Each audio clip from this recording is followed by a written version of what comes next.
Hello and welcome to video 11. This is me learning how to use the Digitone 2 and passing on to you all the tips and tricks as I learn them.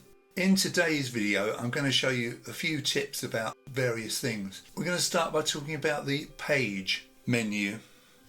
So hold function and page and you can see this is the page menu. Right, and we know that if we hold function and yes, we can make this more advanced. We can make one track longer than others, but we'll just keep this basic for the moment. We've got a 1-bar pattern at the moment. I'm going to keep it dead simple. Let's just go into this page menu again and we'll increase the bars. If we go to 64, that's 4 bars. Now we have 4 bars, we can see 4 LEDs. Now here's a good trick. With the record light on, grid recording mode, simply long press the page key and then you can see the 4 pages lit up here. So if I want to jump to page 3, I simply hold the 3 key and now you can see I'm on the 3 key. If I go to the 4th page, add an extra kick drum, so page 1, so page 4, and there's my extra kick drum. So it's a really good way of jumping to the page you want to edit or see. I'm on page 4, I could hold the left arrow key to go to page 3, page 2, page 1, right arrow key, 2, 3, 4. Same thing, see, as pressing the key straight away. 2 ways of doing that. That's often the way, isn't it? On these Elektron devices, there's more than one way to achieve something. If I press the page key down again, these lower keys, 9 to 16, are used to select which pages to loop. So if I wanted to loop 3 and 4, I hold 11 and 12, they've lit up. Now if I play it, keep an eye on the LEDs, I'm playing page 3 and page 4 over and over again, see?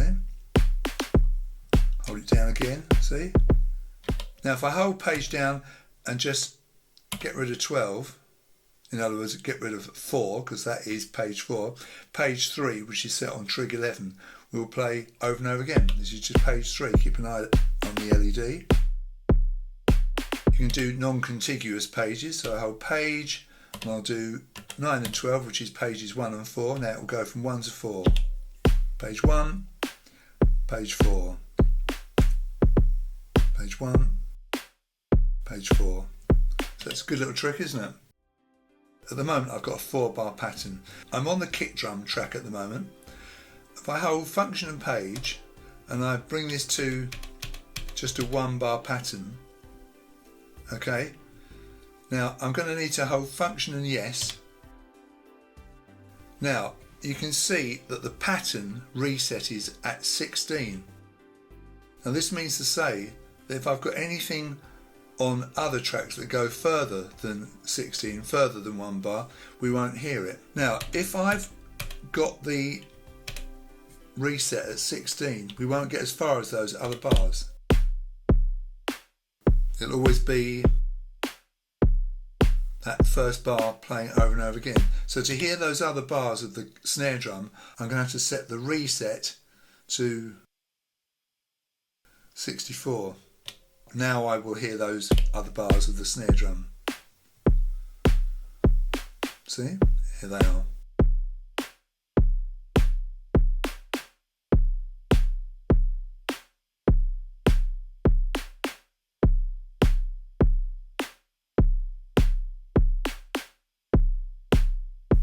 So it's very important to set that reset, otherwise you won't hear those extra bars. Okay, if that's set to 16, you won't get past 16, you won't get past 1 bar. Here's an interesting thing. If you're in playback mode, keep an eye on the LEDs. They flash on the beat, see? 1, 2, 3, 4. 1, 2, 3, 4. 1. I've still got that loop, haven't I? Here we go. See, the LEDs are flashing on the beat, see? 1, 2, 3, 4, 1, 2. But if I put the record light on, now look at the LEDs, they are off the beat, see? N2, N3, N4, N1, N2, N3, N2, N3, N, N, N, N. So I suppose it's a way of seeing at a glance whether you're in playback mode or grid recording mode.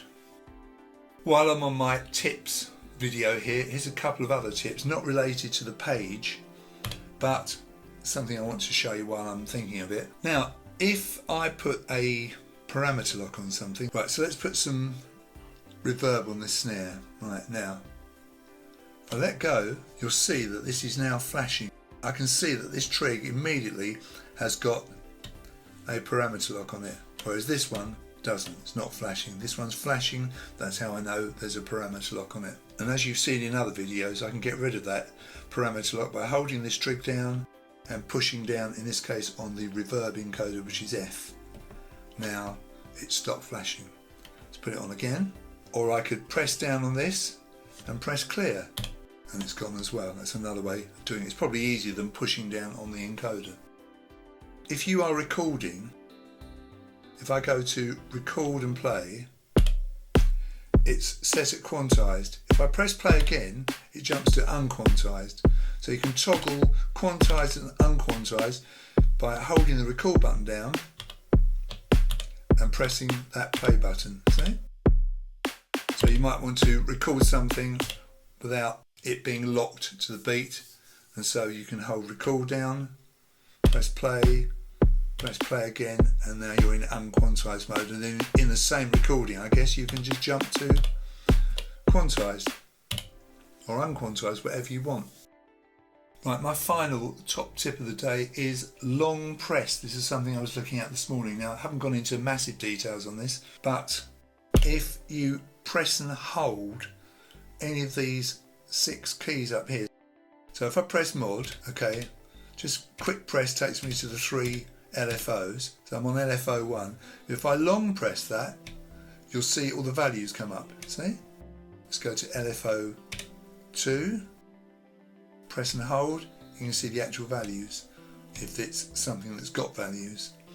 So let's go to the amp page. There's only one page for this.